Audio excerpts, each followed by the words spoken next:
Bien, hermanos, vamos a nuestro tercer estudio acerca del cristiano y la depresión. El estudio de esta noche se llama Enfrentando los problemas bíblicamente. Hermanos, la vida está llena de problemas. ¿Y saben qué? La vida cristiana tiene más problemas. El Señor Jesucristo, cuando predicaba el Evangelio a los perdidos, Él trataba de presentar el camino de la salvación lo más claro posible para que los demás entendieran eso. Por eso Él decía, ustedes me quieren seguir, calculen el costo. La vida cristiana no es fácil. El Evangelio no nos libra de nuestros problemas. En ocasiones más bien nos ocasionan más problemas. Sin embargo, dentro del pueblo de Dios hay un grupo de hombres y mujeres que han aprendido a afrontar sus problemas de tal manera que aunque no son cristianos escapistas, son personas que viven en un continuo gozo. Aclaro, no felices todo el tiempo, sino gozosos. Gozo no es lo mismo que estar felices. No es lo mismo. El gozo proviene de una comprensión de que toda mi vida está en las manos de Dios. La felicidad es ese sentimiento interno que tengo a veces en mi corazón cuando comprendo esa verdad.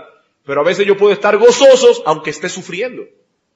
No es lo mismo estar feliz que estar en gozo. Y estos hermanos del pueblo de Dios han aprendido a estar gozosos cualquiera que sea su situación. Ahí tenemos al apóstol Pablo, ya viejo, solo, abandonado por sus amigos en una cárcel en Roma, escribe su carta a los filipenses y les dice, regocijaos en el Señor siempre. Otra vez digo, regocijaos. Yo he aprendido a contentarme cualquiera que sea mi situación. Hermanos, en la vida hay muchos problemas, pero hay muchas formas distintas de enfrentarlo. Y ahí es que está la victoria. ¿Cómo tú enfrentas los problemas en tu vida? Hay algunas personas, por ejemplo, que cuando ven el problema lo que hacen es que los esquivan. Hay otras personas que prefieren camuflajear el problema, desviarlo. Hay otras personas que prefieren rendirse, que prefieren ni siquiera enfrentar la situación. La frase favorita de estas personas es, sencillamente no puedo más. Es imposible para mí seguir adelante, me rindo. La pregunta es, ¿y qué yo debo hacer entonces con los problemas? Yo no debo esquivarlos, yo no debo camuflajearlos, tampoco debo rendirme. Dice un autor cristiano, los cristianos no pueden decir no se puede, porque Dios dice que sí pueden. Pueden afrontar sus problemas tal como Cristo lo hizo y tal como miles de otros cristianos lo han hecho. Eso es lo que enseña Pablo en 1 Corintios capítulo 10, versículo 13. No os ha sobrevenido ninguna tentación que no sea humana. El problema que tú tienes, hermano, aunque tú creas que no, es común a miles de seres humanos. Hay muchos cristianos que ya han pasado por ese camino que tú estás pasando ahora. Nuestro Señor Jesucristo seguramente pasó por una situación similar y salió victorioso para decirte a ti que tú puedes hacerlo. No os ha sobrevenido ninguna tentación que no sea humana, sino que fiel es Dios, que juntamente con el problema te da la salida. Tu problema no es que no encaja en ese texto, encaja allí. Tu problema encaja en ese texto. Pero ¿cómo puedo yo responder bíblicamente a los problemas? ¿Cómo podemos responder bíblicamente a los problemas? En primer lugar, debemos ser movidos por lo que sabemos que es correcto, no por nuestros sentimientos. Uno de los trastornos más serios que ha sufrido el ser humano a raíz de la caída es su tendencia a actuar de acuerdo a sus sentimientos, no de acuerdo a lo que él sabe que debe hacer, no de acuerdo a la información que él tiene de aquello que es correcto. Al tratar con personas deprimidas que supuestamente por causa de su depresión han relegado ciertas responsabilidades, uno le dice, bueno, hermano o hermana, lo que tú tienes que hacer es asumir lo más rápido que tú puedas tus deberes y comenzar a cumplir con tus responsabilidades. ¿Saben lo que dice la persona deprimida? Es que yo no siento ningún deseo de hacerlo. Yo no siento deseo de leer la Biblia, estoy frío como un hielo. Yo no siento deseos de orar. Yo no siento deseo de limpiar la casa. Yo no siento deseos de cocinar, estoy deprimida. Esa persona está centrada en sus sentimientos y sus deseos. Esa persona no se está dando cuenta que su irresponsabilidad no es producida por su depresión, es todo lo contrario. Su depresión fue producida inicialmente porque descuidó algún deber. ¿Sabe lo que pasó con esa persona? Esa persona comenzó a ser irresponsable con sus deberes. Esa irresponsabilidad lo llevó a un complejo de culpa. Como la culpa no lo llevó al arrepentimiento, más bien esa culpa produjo un desgano en su vida. Ese desgano produjo mayor irresponsabilidad. Esa mayor irresponsabilidad produjo mayor culpa. Esa mayor culpa produjo mayor desgano y así sucesivamente hasta que la persona está que no siente nada. Él está completamente apático porque no supo frenar a tiempo esa espiral descendente de irresponsabilidad, culpa, desgano, irresponsabilidad, culpa, desgano, etc. El esquema de pensamiento de esa persona es, primero yo debo sentir el deseo de hacer algo y entonces lo voy a hacer. Entonces yo prefiero hacer las cosas cuando yo sienta, cuando me salga del corazón hacerlo. No, hermano, ese no es el esquema bíblico, es el esquema pagano, impío del mundo, pero no es el esquema bíblico. En la Biblia, una forma correcta de pensar me lleva a un actuar correcto que al final va a producir en mí sentimientos correctos. Entonces, en el esquema bíblico, el sentir es lo último, no lo primero. Yo no debo ser movido por mis sentimientos, sino por lo que yo sé que es lo correcto. Vamos a ver algunos textos bíblicos. Génesis capítulo 4, versículo 3.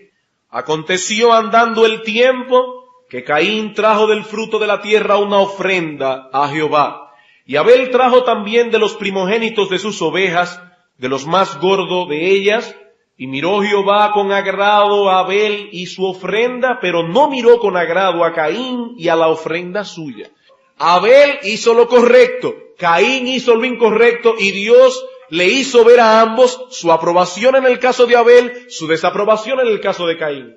¿Qué debió haber hecho Caín? Bueno, Caín debió simplemente haberse arrepentido de haber hecho las cosas incorrectamente y haber venido delante del altar de Dios con una ofrenda correcta y toda la historia se hubiera terminado ahí.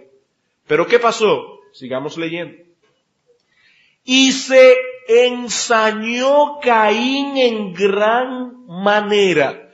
¿Cuál fue la respuesta de Caín al problema inicial? La respuesta de Caín fue completamente pecaminosa. En vez de arrepentirse y cambiar el curso de acción, Caín más bien se airó. Caín se molestó sobremanera contra su hermano Abel. ¿Y qué pasó? Se deprimió. Dice, decayó su semblante. Y la idea del texto hebreo es que Caín cayó en una depresión. Ahora, ¿qué fue lo que deprimió a Caín? ¿El desagrado de Dios con respecto a su ofrenda? No, lo que hizo que Caín cayera en una depresión fue su respuesta pecaminosa al problema inicial. Si Caín se hubiera arrepentido y le hubiera dicho, Señor, está bien, de ahora en adelante te traeré la ofrenda que tú quieres, no hubiera pasado nada, pero Caín más bien se airó y cayó completamente deprimido. Aquí vemos lo que decíamos en el mensaje número 1, el espiral descendente de la depresión. Tú tienes un problema, lo afrontas incorrectamente, esa forma incorrecta agrava el problema y si continúas afrontando las cosas incorrectamente, terminarás deprimido. ¿Cuál es la solución que le da Dios al problema? Sigan leyendo, versículo 6. Noten. Entonces Jehová dijo a Caín, ¿por qué te has ensañado y por qué ha decaído tu semblante? Caín, ¿qué es lo que te ha llevado a la depresión? Déjame darte la victoria, el secreto de la victoria. Si bien hicieres, ¿no serás enaltecido? Interesante eso.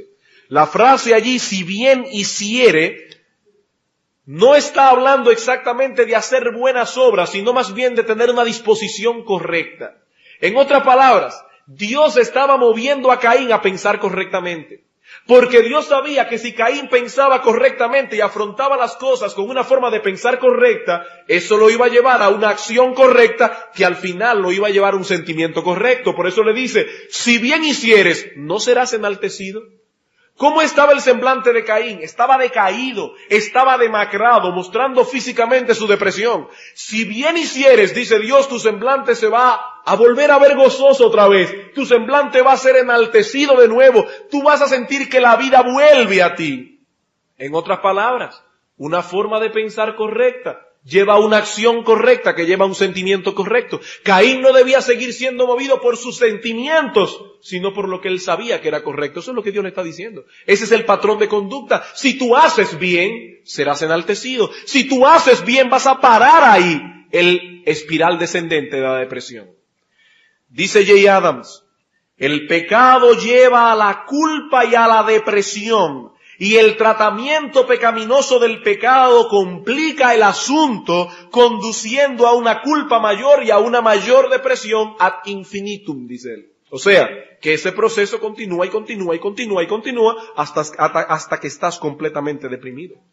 Caín no debía continuar actuando de acuerdo a sus sentimientos, sino a la información que Dios le estaba dando, la cual era correcta. Pero ¿cómo actuó Caín?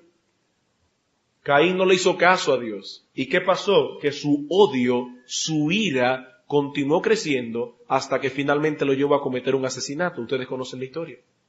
Caín terminó matando a su hermano. Esa es la enseñanza que nos da Pablo en Romanos capítulo 6, versículo 17. Pablo nos muestra aquí cómo fue que Dios obró en nosotros para libertarnos de la esclavitud del pecado al cual estábamos atados antes de conocer al Señor. Dice Pablo en Romanos capítulo 6, versículo 17, pero gracias a Dios que aunque erais esclavos del pecado, habéis obedecido de corazón a aquella forma de doctrina a la cual fuisteis entregados, y libertados del pecado vinisteis a ser siervos de la justicia. Dice Pablo, fuimos libertados del pecado en el momento en que obedecimos de corazón a aquella forma de doctrina que estaba en el Evangelio. Así que, hermanos, en nuestra liberación del pecado, ¿qué fue lo que vino primero? Lo que vino primero fue una predicación doctrinal del Evangelio. Lo que vino después es que nuestro intelecto, nuestra mente captó, entendió, asimiló la doctrina evangélica. Y como primero esa información vino a nuestra mente, eso nos llevó a hacer lo que debíamos hacer. Obedecimos. Pero noten que al haber atrapado mentalmente esa información que viene en la doctrina evangélica, eso no solamente afectó nuestra voluntad, sino que también afectó nuestro corazón. Por eso dice Pablo, habéis obedecido de corazón a aquella forma de doctrina a la cual fuisteis entregados. Todo nuestro ser fue afectado cuando nosotros entendimos y asimilamos el mensaje de la palabra de Dios. Por lo tanto, hermanos, ¿qué viene primero? ¿El corazón o la cabeza? ¿Qué viene primero? ¿El sentimiento o el intelecto? Primero viene el intelecto, después viene el corazón. El esquema que presenta Pablo en Romanos capítulo 6, versículo 17 es, primero hubo una enseñanza doctrinal que fue expuesta con claridad y que fue comprendida por el oyente. Segundo, ese pecador obedeció esa forma de doctrina que le fue predicada. Tercero, ¿qué pasó? Todo su ser se vio afectado. Por eso dice Pablo, ustedes obedecieron de corazón. Obedecieron de corazón. Ahora bien, hermanos, aunque este texto nos habla de la liberación del pecado que nosotros tuvimos en la conversión a Cristo, la enseñanza que está allí puede ser aplicada al tema que estamos tratando, al tema de la depresión, del cristiano y una depresión. Cuando un creyente está enfrentando un problema, el creyente nunca debe preguntarse, ¿cuál es mi sentimiento al respecto? ¿Qué es lo que yo siento en este momento? El creyente nunca debe preguntarse eso. El creyente tiene que preguntarse ¿qué es lo correcto? Proverbios capítulo 28, versículo 26 dice, el hombre que confía en su propio corazón es un necio. Y sigue diciendo el proverbista, mas el que camina en sabiduría será librado. La pregunta no es qué es lo que yo siento al respecto. La pregunta es qué es lo que yo debo hacer. La pregunta no es haciendo qué cosa yo me voy a sentir más feliz. La pregunta es haciendo qué cosa yo voy a agradar a Dios. Santiago capítulo 1 versículo 25.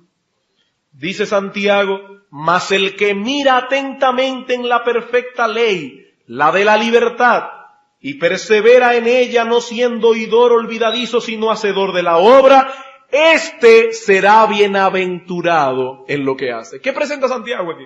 Santiago dice, el que mira atentamente en la ley de Dios, aquí está lo que tú debes hacer. Pero ahora también tú perseveras en ella, no siendo oidor olvidadizo. Es decir, tú estás haciendo lo que sabes que es correcto. Tú has recibido a través de la palabra de Dios la información correcta. Estás actuando correctamente. ¿Cuál es el resultado? Serás feliz. Ese es el patrón bíblico. Otro ejemplo, Lucas capítulo 17. Vamos a ver la enseñanza del Señor en este sentido. En este pasaje el Señor está tratando un tema bien espinoso y difícil. El problema de la reconciliación y del perdón. ¿Saben una cosa? Muchos de nuestros problemas internos vienen motivados por problemas interpersonales. Y aquí el Señor Jesucristo nos dice cómo debemos actuar cuando tenemos problemas. Capítulo 17, versículo 3. Mirad por vosotros mismos, si tu hermano pecare contra ti, repréndele, y si se arrepintiere, perdónale. Qué sencillo es esto, y qué profundo, y qué demandante.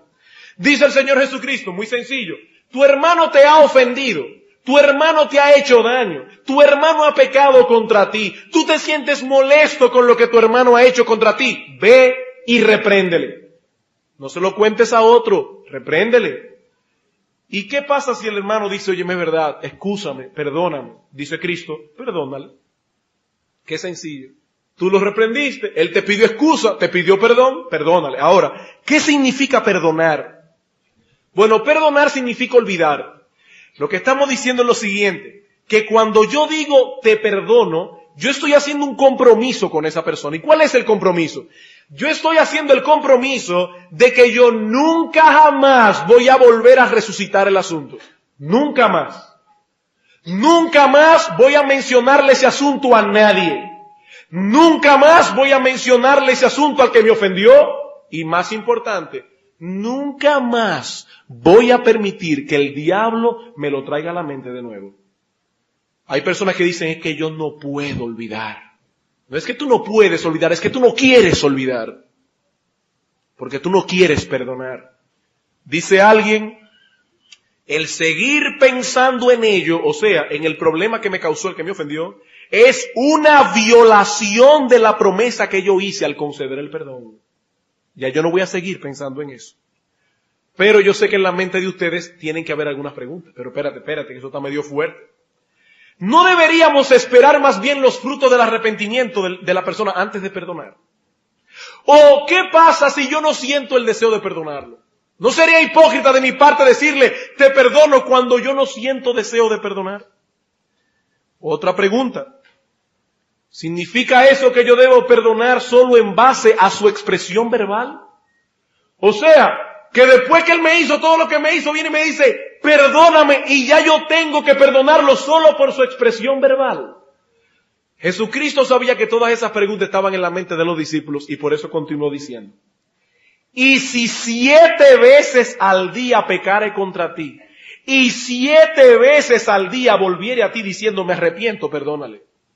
Noten dos cosas. Primero, en ese texto, en la historia hipotética que el Señor está dando, Él no está dando chance aquí a verificar el arrepentimiento. Y en segundo lugar, noten que en el texto, el Señor dice, si 7 veces al día pecare contra ti, y 7 veces al día viene diciendo, no haciendo.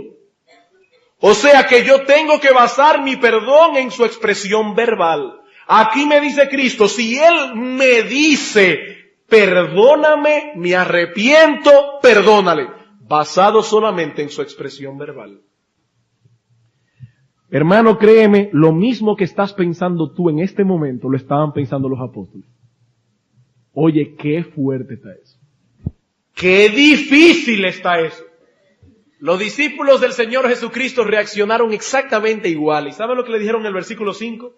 Dijeron los apóstoles al Señor, aumentanos la fe. Versículo 6, entonces el Señor les dijo, si tuvierais fe como un grano de mostaza, podríais decir a este sicómoro, desarráigate y plántate en el mar, y os obedecería. ¿Qué les está diciendo Cristo a los apóstoles en este texto? Les está diciendo, amigos, el problema de ustedes no es un problema de fe. Ustedes no necesitan que se les aumente la fe, porque nuestra obediencia no depende del tamaño de nuestra fe, sino del tamaño del Dios en el cual nosotros hemos depositado nuestra fe. Eso te dice Cristo con respecto al perdón. El problema no es lo que tú sientes en tu corazón. El problema tampoco es un problema de fe, es un problema de obediencia. Tú tienes que hacer lo que Cristo te mandó. No importa lo que sientas o dejes de sentir. No debemos ser guiados por los sentimientos. Ese es el patrón bíblico. Yo tengo una orden del Señor al cual debo obedecer. Y esa orden es la que debemos actuar. Esa orden es la que debemos actuar, no mis sentimientos.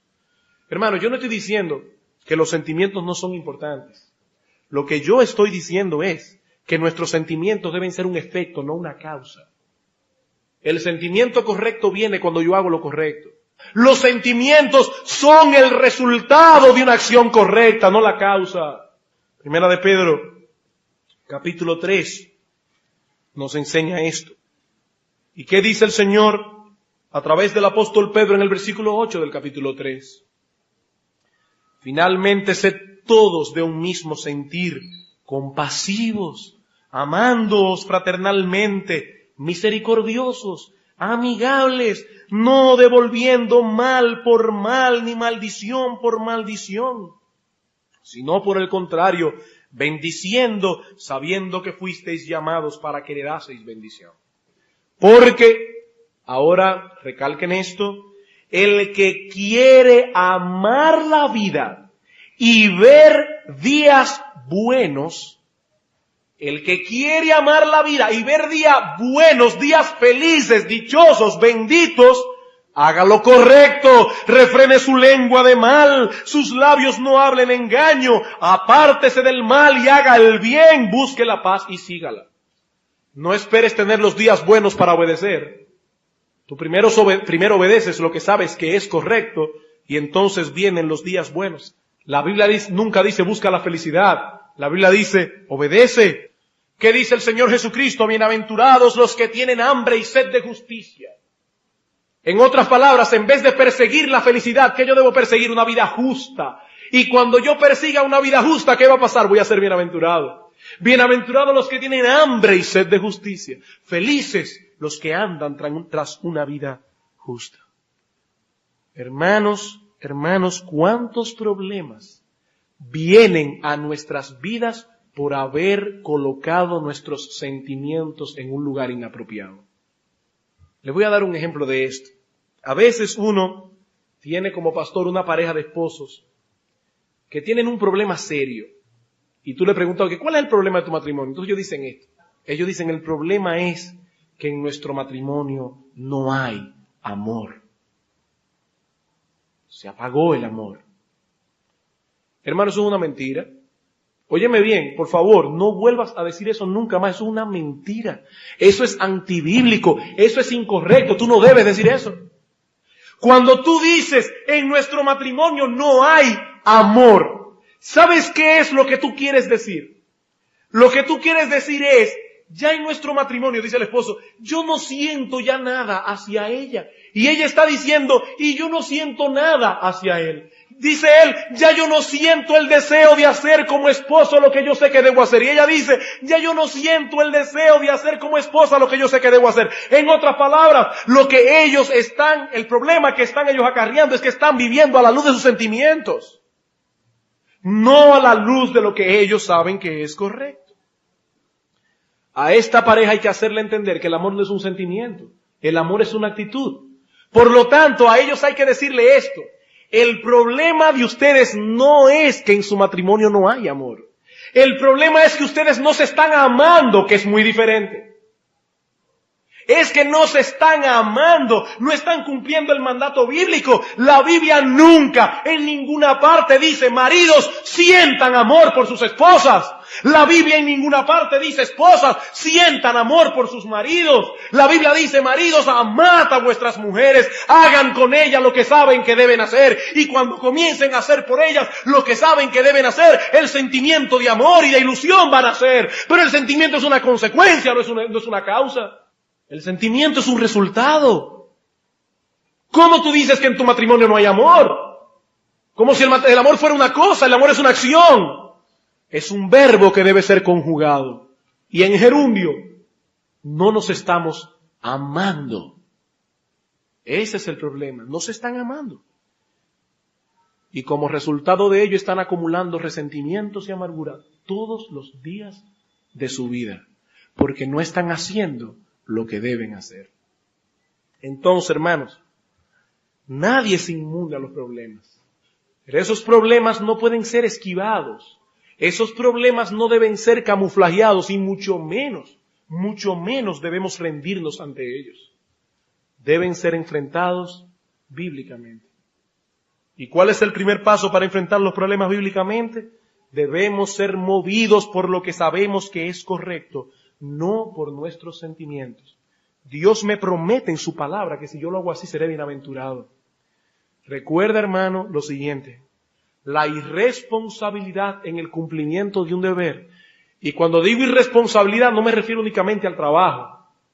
Yo me refiero a cualquier tipo de irresponsabilidad. Si tú como hijo no estás funcionando en tu casa como hijo, eso es una irresponsabilidad. Si tú como padre no estás educando a tus hijos en el temor de Dios, eso es una irresponsabilidad. Si tú como esposo no te estás matando por servirle a tu mujer, eso es una irresponsabilidad. Si tú como mujer no vives alrededor de tu marido y estás sujeta a él, esa es una irresponsabilidad. Y cuando se descuida una responsabilidad, esa irresponsabilidad me lleva a un sentimiento de culpa.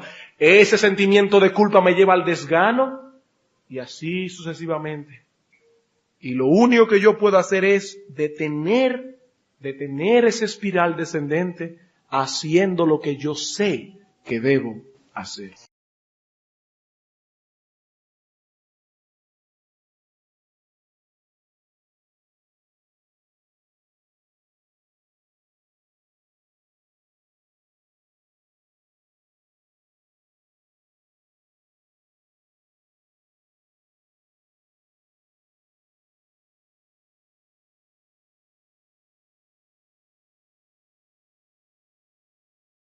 Oh my.